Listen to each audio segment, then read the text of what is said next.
Olá, muito bom dia, boa tarde, boa noite. Meu nome é Guilherme Antônio e junto com o Vitor Renan apresentarei a aula sobre a verificação de uma hipótese, sua lógica e sua força.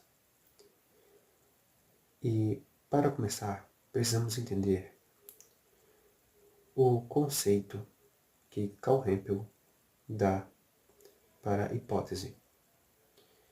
Segundo ele, hipótese seria um enunciado que está sendo verificado, independente se se trata de um evento particular ou de uma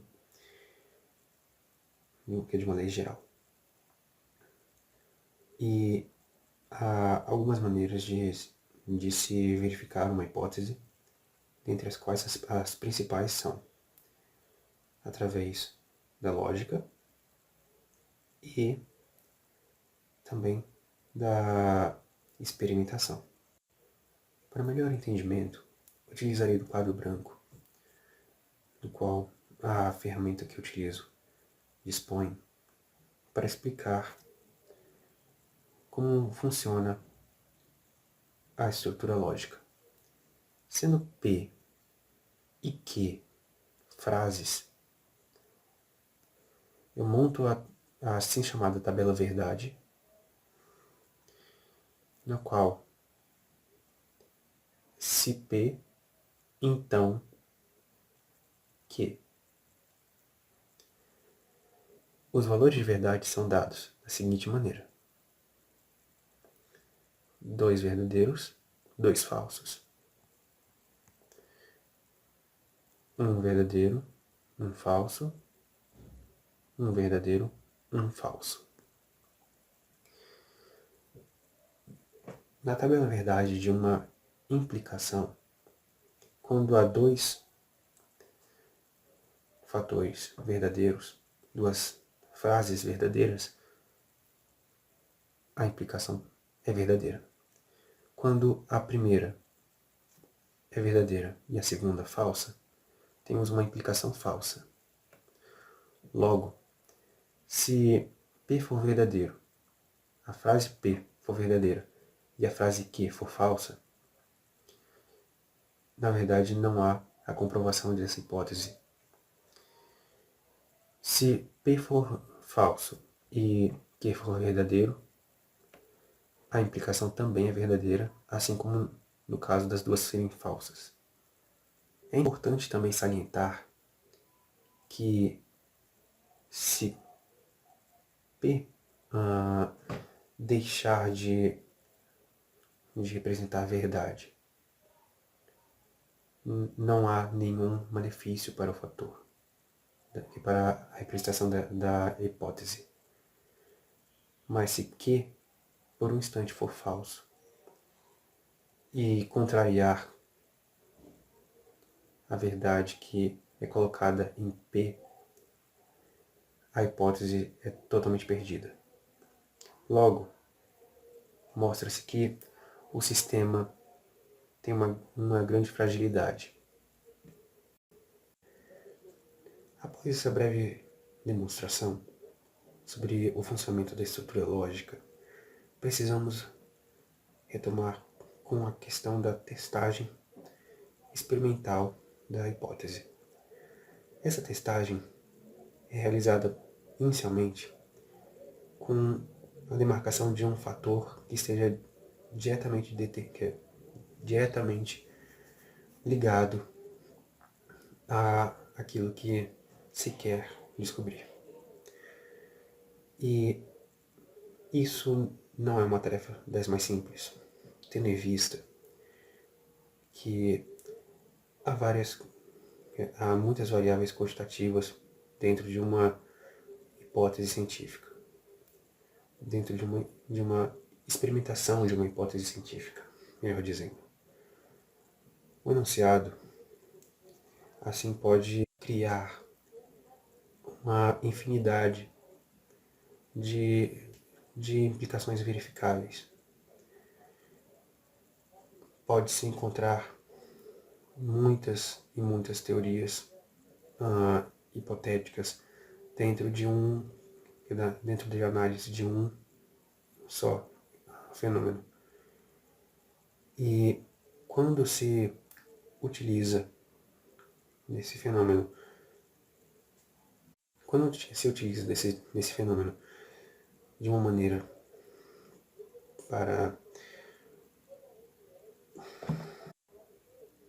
na qual há um aumento de variáveis, mais complexo se torna o experimento, tendo em vista que há um aumento do campo de estudo. E quanto mais se aumenta esse campo de estudo, maior a possibilidade de haverem fatores que possam alterar essa verificação. Principalmente porque muitas vezes não se pode conseguir observar todas por motivos de questões tecnológicas, questões de prática, no sentido de criação de instrumentos para detecção, para a simulação de um fenômeno. E quando isso acontece, é necessário observar da natureza. Se, de fato, esses fatores, essas variáveis quantitativas, as quais queremos descobrir, ocorrem na natureza de alguma maneira. Se isso não ocorrer, é um grande indicativo de que a hipótese é falsa. Outro fator que deve ser levado em consideração nesse caso é que é impossível alterar, controlar um experimento, um fator nesse experimento, sem que se alterem vários outros. Tendo isso em consideração, o experimentador deve fazer utilização do método científico. Deve pegar em partes e tentar compreender cada uma dessas partes e assim conseguir realizar a teorização mais completa. Dentro da dimensão da experimentação, há outro fato a ser considerado. O fato de que a experimentação não serve apenas para a verificação de fenômenos, mas também para a descoberta. E isso se realiza da seguinte maneira: quando o cientista observa um fenômeno na natureza, ele pode gerar uma teorização de maneira grosseira e, após essa inspiração por via dos sentidos, criar todo um embasamento teórico mais completo para tentar explicar o fenômeno ocorrido. Isso pode acontecer de duas maneiras: a maneira indutiva e a maneira dedutiva. Gregor Mendel, que é do qual a aula se refere, utilizou da via dedutiva. E esta via consiste basicamente em uma análise de informação, no caso de Mendel, da criação de linhagens de ervilha amarelas e verdes, com cascas rugosas ou lisas, para chegar a uma conclusão. E essa conclusão é feita por meio de experimentação, criação de hipótese, teorização e estruturação lógica. E ele o fez da maneira através do cruzamento entre as espécies, pegando o pólen e fecundando, criando gerações primeiramente híbridas, e através da autofecundação dessas plantas, ele percebeu a proporção de 3 para 1. A partir desse momento, eu preciso explicar que outro nome que pode ser dado a isto é de método heurístico. E a experimentação, apesar de ser uma característica muito notável do meio das ciências naturais, não é exclusivo delas. Pode ocorrer também em ciências como a psicologia e a sociologia.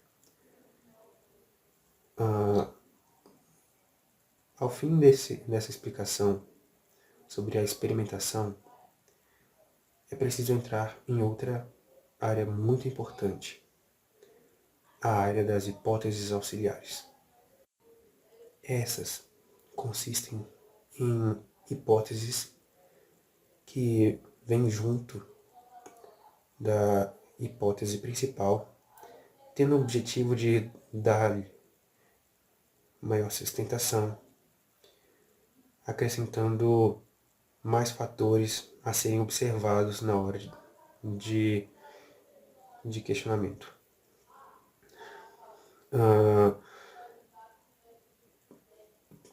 Eu utilizo a seguinte metáfora para levar a maior entendimento. Imagine um jogo de xadrez. A estruturação do jogo tem várias peças, mas o fim, principalmente quando se trata de defesa, é que se proteja o rei. Nesse caso, a hipótese principal seria o rei. E as outras peças todas, por mais importantes e valiosas que sejam, são as hipóteses auxiliares de sustentação. Durante esse processo, quando há um questionamento sobre a hipótese principal, como dito, é necessário levar em consideração todas as hipóteses auxiliares. E nesse processo, muito comumente, ocorre a teoria que foi feita com o objetivo de substituir a hipótese principal, na verdade, identificar um erro em uma das premissas auxiliares e, consequentemente, substituí-la, tornando o sistema cada vez mais forte.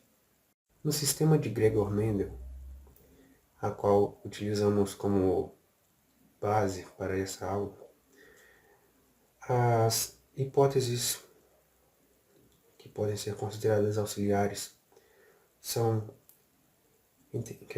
linhagens puras, as quais ele chegou também por dedução, tendo em vista que a reprodução dentro dessas plantas ocorre de maneira por autofecundação. Após a criação e término do experimento, a proporção de 3:1, que mais tarde foi corrigida, vendo que 3:1 na verdade seria um arredondamento. E os conceitos de alelos dominantes e recessivos,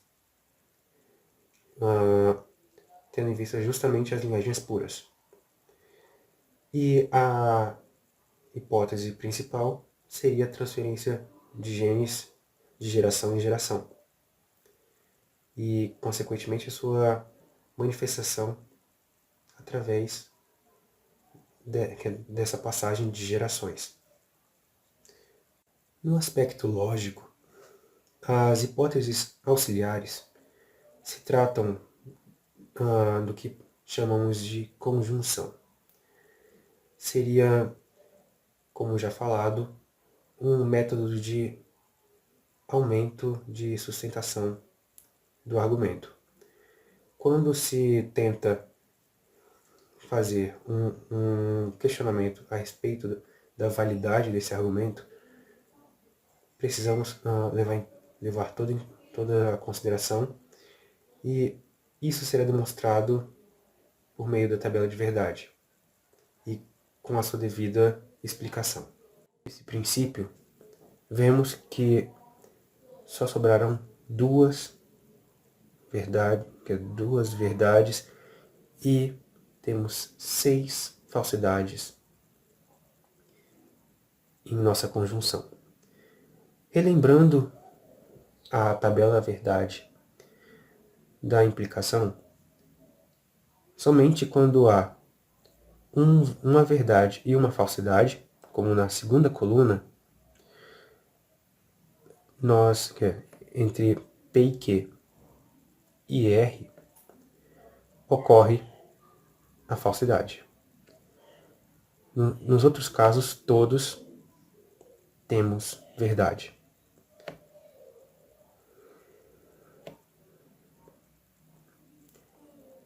A conclusão que chegamos é que se um dos elementos entre P e Q estiver errado, no caso que consideremos que Q seja a hipótese auxiliar,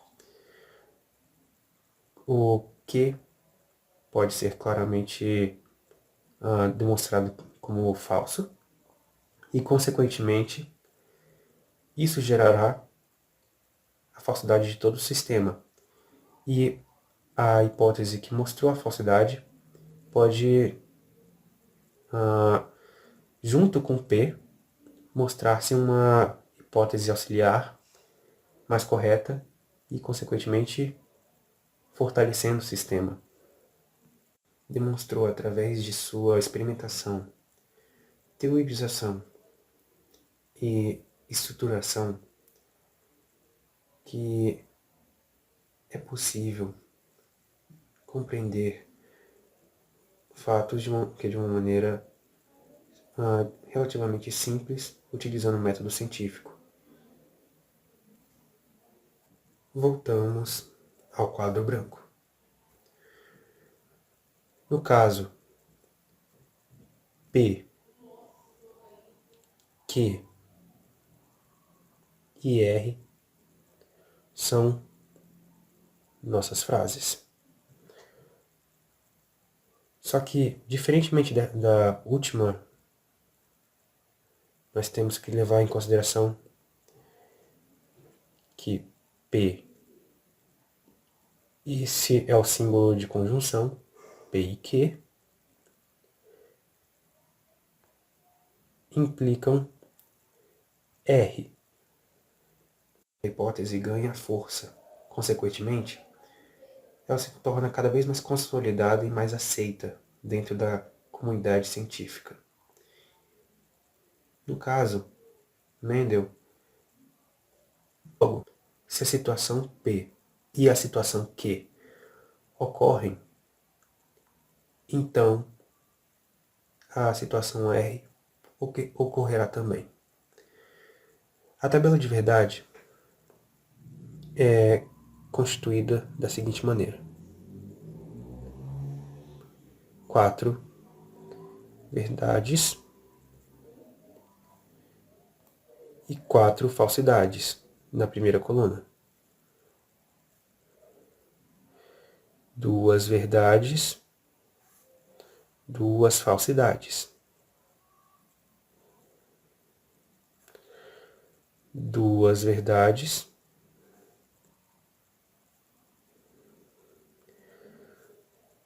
e 2 falsidades na segunda coluna. 1 verdade, 1 falsidade.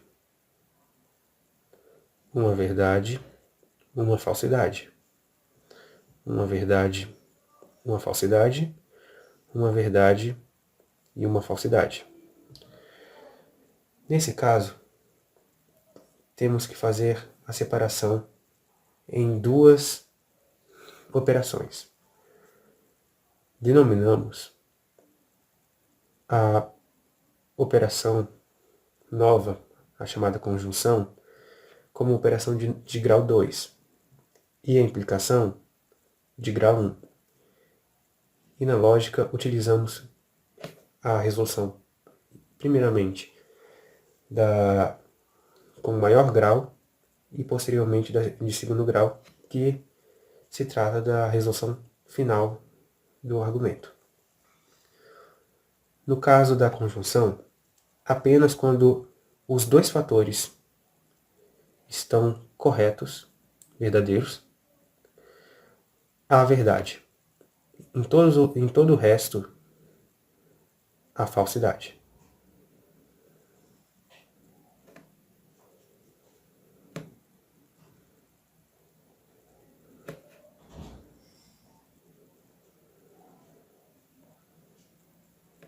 Após essa demonstração, devo dizer que minha colega Vitória Nara dará continuidade à explicação do texto. Desde já agradeço e espero que haja uma ótima jornada de conhecimento para todos os senhores professores. Muito obrigado. Olá a todos e todas. Muito obrigada por ter passado a bola para mim, Guilherme, né? Então eu espero que todos vocês estejam bem. Meu nome é Vitória Nara, sou estudante de filosofia, né? Fico feliz por vocês terem chegado aqui. A gente tá na aula 4. Espero que vocês tenham curtido as aulas anteriores, né? E será muito valoroso para mim e tenho certeza que para todos da nossa equipe também, né? Todos que estão organizando o projeto, compartilhar um pouco sobre ciência, religião e até mesmo educação com vocês. Então, bora lá, voltando à aula, né? O Guilherme introduziu muito bem a concepção do que é a hipótese sobre a perspectiva do Karl Hempel. O mesmo, no caso, o Hempel, destaca que uma característica importante presente nas ciências sociais é a de que uma grande vantagem, né, dentro desse meio de conhecimento é de que a mesma ela permite que possa admitir verificações experimentais. Só que isso não é um critério exclusivo, pensando que outras ciências, sendo elas não caracterizadas como ciências naturais, elas podem fazer uso também desses meios empíricos para dar ênfase e destacar suas argumentações. Então, temos como exemplo a psicologia e a sociologia, que são 2 exemplos, mas com certeza, né, pode haver outros exemplos também. E dentro dessas áreas, né, no caso a psicologia e a sociologia, é necessário também o uso de experiência nesses meios para compreender questões teóricas. Então, tanto a experiência como a não experiência e as questões teóricas, elas podem ser questionadas. Aí entra a filosofia também, né? Legal? Inclusive até aconselho a questionar tudo, né? Mas assim, pensando agora na questão do Karl Hempel, as próprias hipóteses elas podem ser indagadas também, né? Então, o Karl Hempel, que é o teórico que estamos evidenciando, aqui pensa também na verificação das hipóteses. Então, é evidente, convenhamos, examinar a veracidade das questões que são colocadas em debate, né? Mas assim, Geralmente a gente afirma que uma hipótese é verificada quando a gente faz uma experimentação ou pensando através da lógica quando se tem êxito com os predicados das sentenças, né? Já o Hempel, ele mostra pra gente que seja qual for o número de instâncias indutivas, confirmadoras de uma teoria que sejam advindas da observação, ela nunca poderá ser estabelecida de forma conclusiva. Mas bora pro exemplo, né? Para entender melhor, bora dar uma olhadinha em alguns exemplos. Então, cá está o exemplo. Vamos ler a primeira sentença. Se choveu à noite, então a rua amanhecerá molhada. A segunda. A rua amanheceu molhada. Então choveu à noite, né? Tendo em vista que na primeira sentença fala que se choveu à noite, então a rua amanhecerá molhada por consequência de ter chovido à noite, né? A rua amanheceu molhada, é o que diz na segunda sentença, então a gente pode concluir que choveu de noite, né? Tendo em vista que a rua estava molhada. Tá, é certo, é verdadeiro que se choveu à noite, a rua amanhecerá molhada, como está escrito na primeira premissa. Mas a chuva é somente uma das hipóteses possíveis para explicar a rua molhada, né? A gente não sabe de fato se choveu ou não à noite e se a rua amanhecerá molhada tendo em vista a chuva de noite. Porque a gente pode muito bem acordar, ver a rua molhada e a rua não está molhada por conta da chuva, mas por conta que talvez o vizinho foi lavar a parte de frente da sua casa, né? E então, consequentemente, acordei e vi a rua molhada, mas não era por conta da chuva, né? Então, fica claro que a confirmação ou a verificação das implicações e predicações de uma hipótese não pode garantir a sua verdade, né? Porque, apesar de transparecer que essa sentença ela é verossímil, que ela é conclusiva de forma verdadeira, isso não quer dizer que ela de fato seja, né? Porque as predicações e implicações de uma hipótese não pode garantir a sua verdade. Então, mesmo que muitas implicações de uma hipótese tenham sido sustentadas por verificações, né, cuidadosas, ainda assim, né, a hipótese ela pode ser falsa.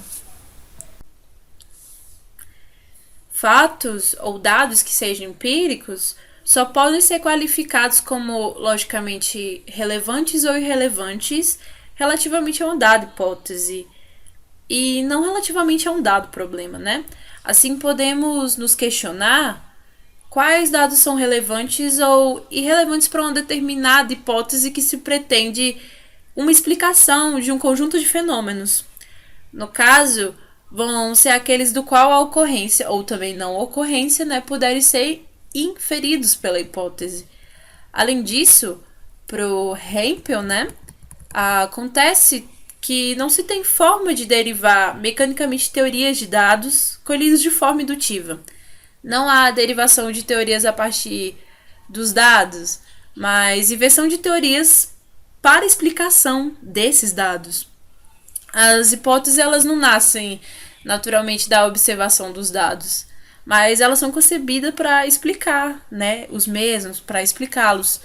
E como nós sabemos, a ciência ela não está a fim de proteger a todo custo suas hipóteses e teorias, né? Obviamente tem a questão da segurança na contemporaneidade, dada a questão da preocupação com as fontes, os dados e um embasamento, né, teórico relativo a algo que alguém coloque como verdade, né? Todavia, até mesmo a verdade atual ou a verdade em sua totalidade, ela pode ser questionada, né? Ela pode ser colocada em prova. E a gente vê isso como um exemplo a questão do tempo mesmo, né? Dentro da história da ciência, do qual podemos ver que muitas explicações que eram tidas como verdade anteriormente, né? Antigamente já não são tidas como verdade na atualidade. O modo como a ciência empírica explica os fenômenos naturais é tido, segundo a perspectiva do Hempel, né, como um modelo metodológico capaz de proporcionar um conhecimento seguro da natureza. E o Carl coloca, né, as explicações como argumentos dedutivos. Então, uma explicação é um argumento dedutivo válido quando suas premissas, caso verdadeiras, né, se verdadeiras, então a conclusão também é verdadeira. O Mendel, ele partiu de um pressuposto dedutivo. E, né, o Mendel que aqui, né, o pensador, no caso, é a pessoa que revolucionou a biologia, né, dentro das questões genéticas, né, que está, né, como tema também na nossa aula, né, e ele partiu de um pressuposto dedutivo, tendo em vista a realização do seu experimento, né, com as ervilhas, né, isso revolucionou toda a questão genética, em sua totalidade, não só na época, mas até mesmo dentro da contemporaneidade. E em sua época as pessoas, no caso, no tempo do Mendel, as pessoas elas acreditavam que os seres humanos eram frutos de uma mistura de seus pais. Então, o nascimento, ele se dava, né, a pessoa nascia e elas se davam com características através de uma concepção de mistura, que no caso eu seria uma mistura da minha mãe e seria uma mistura do meu pai. Então, o meu cabelo é de tal cor porque talvez a minha mãe tenha o cabelo dessa cor, ou os meus olhos são dessas cores porque meu pai tem, né, os olhos de tal cor. Mas aí, né, as características elas são herdadas, né, da mãe e outras características herdadas do pai. Então, quando se nascia um indivíduo com características diferentes, a ciência da época não sabia como explicar tal ocorrido. E o engraçado é que eu fico imaginando isso tudo acontecendo e se passando em um contexto, em uma vibe da qual seja bem Dom Casmurro mesmo, sabe? Assim, as pessoas entrando em conflito e não sabendo o motivo concreto por trás de toda a situação. Então, a gente agradece aí o Mendel, né? Assim, não só por se tratar de questões biológicas, mas convenhamos por também, né, para resolver esses conflitos, tendo em vista que, assim, eu posso ter, né, nascido com os olhos que não sejam da cor do meu pai ou da minha mãe, né, mas, enfim.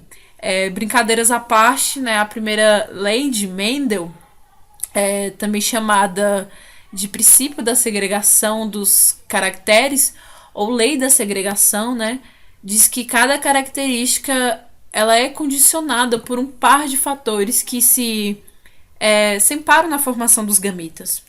Para chegar a essa conclusão, ele realizou uma série de experimentos com ervilhas, como eu disse anteriormente, né? O Mendel, ele obteve resultados, né, em seus experimentos, né, com os cruzamentos dessas ervilhas, com base nos dados obtidos, né, ele pôde compreender melhor os princípios da hereditariedade através desse experimento, através dessa experimentação que revolucionou o mundo como um todo. Então, para compreender melhor o trabalho do Mendel, né, vamos considerar o cruzamento entre plantas que geram flores roxas e flores brancas, tá? Mas aí, bora dar uma olhada no exemplo.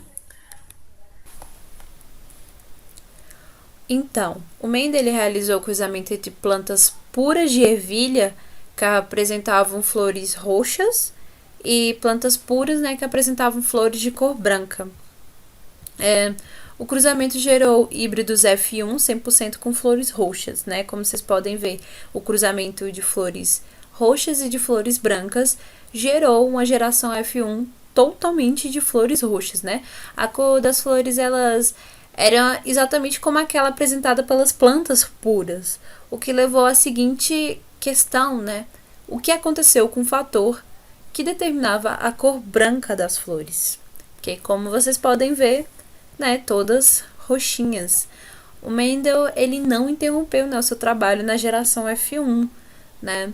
Ele ficou se indagando, né, porque o cruzamento foram entre flores de cores distintas, mas gerou cores, né, em toda o nascimento das outras a partir do cruzamento, cores idênticas, cores iguais, as cores roxas, né?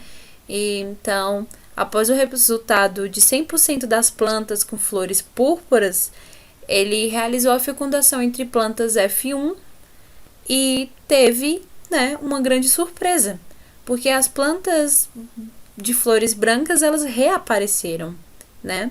Como vocês podem ver, obviamente as roxas ainda predominantes, mas houve a aparição de uma flor de cor distinta, de cor branca, né?